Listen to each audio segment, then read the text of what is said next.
right, welcome back to the Mike and Jaffman show. No, we have not been canceled yet, and that's a good thing. And I'll tell you what, we're coming off an amazing week of football, opening week. But before we start on that, I just want to mention a few things. You saw the mugs last week. We got the shirts. We're moving up in the world. What a great weekend we had in high school football, and it all starts with the Crosby Bulldogs. Crosby, as soon as the rain started falling Friday afternoon, I knew it was going to probably be a different type of game. Crosby came back with David Gondek at the controls. Steve Dunbar had a great game. They held on for a 26-22 victory.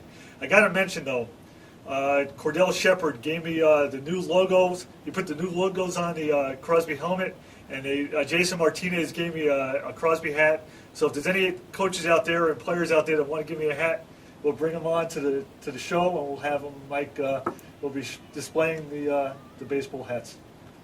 Okay, moving right along. Oh, by the way, notice the goatee. I am not shaving it until Ansonia loses a football game. All right, no pressure. Let's move on. And actually, I heard a rumor as well that if Pomperog wins on Friday, the Jaffman's going to shave his head. It's just a rumor. Is that true? No. All right, I tried. Can't get it. If you want to see the Jaffman shave his head, email us. All right, let's move on to Wolcott. Wolcott High School, huge win over Woodland, as predicted by us, correct? Yes. All right, let's talk about Naugatuck football. The Greyhounds came up with a 14-0 victory over Wilby, and our esteemed colleague Joe Palladino was at the game, and he said there was plenty of mud to go around. What were your thoughts coming away from that game? Well, one of the things is everybody knows that Naugatuck's field, Veterans Field, is not the greatest field when it comes to rain. One of the things is Naugatuck does like to run. Steve Corona, Brett Kwok, and Estevan Gee all had tremendous rushing games, and they don't seem to mind practicing in the mud or playing in the mud. So that's an indication that Naugatuck's going to have a pretty good running team this year. And you have to mention the Watertown victory. Nice win for the Indians at home. That game could have gone either way. And it was nice to see Watertown at 1-0 at this point. All right, now the first game of the season played way back on Thursday. Ansonia took on Sacred Heart, and the Chargers came out victorious. And you said you wanted to mention a particular play in that game. Well, one of the things that people are going to find out about is Ron Bilodeau, all he did last year was hand off the ball to Alex Thomas. But there were a couple of instances where he threw touchdown passes. And he had a touchdown pass on Thursday that was something that I really was impressed by. Fourth down play, 7-0 lead. Was looking for the receiver, Tyrell Moore, down the right sideline. Matt Murphy for Sacred Heart had inside coverage. It was right on the money there. Only problem was Bilodeau saw it, rolled out, so did Tyrell. Tyrell changed gears, switched gears, turned around. The ball went to the opposite shoulder, touchdown. Mr. Jaffe here would like to send out his congratulations to someone. Paul Sponheimer got his 200th career victory, puts him in the all-time list, pretty high up in the all-time list in the state of Connecticut.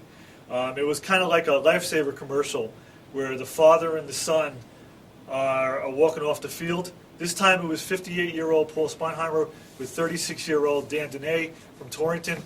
Dene used to coach with Paul Sponheimer at Seymour for quite a while, and now the mentor praised the younger coach and went into the huddle the other night and said to the Torrington players, listen to Coach Dene. He's going to be the guy that's going to lead you to where you want to be. So it was a real nice moment for both guys. On tap for Saturday, the highlight game, of course, for us is the Nonawag-Wolcott Tech matchup. Who do you like in that one, Mark? I'm going to go with Wolcott Tech. They scored a touchdown, even though they lost last week. And I really think that Jamie Cody from Tech, a Waterbury native, is going to do a great job there. He's in it for the long haul, and I really think that he's going to make it happen. Rico Brony is going to do the same thing at Nonawag. He's a fundamentally sound guy, and it's going to be an interesting matchup, but I still give Tech the nod. And we talked to both coaches about their programs this week.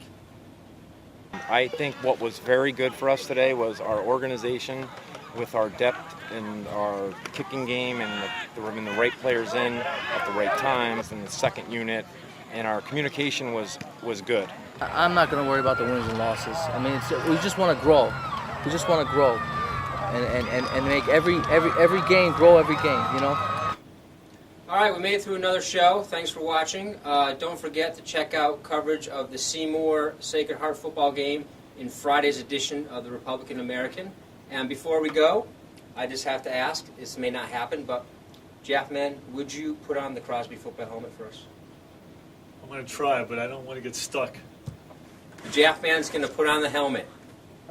But if I get stuck and I need LifeStar to get me out of here, We got people to help you. I can't get it on.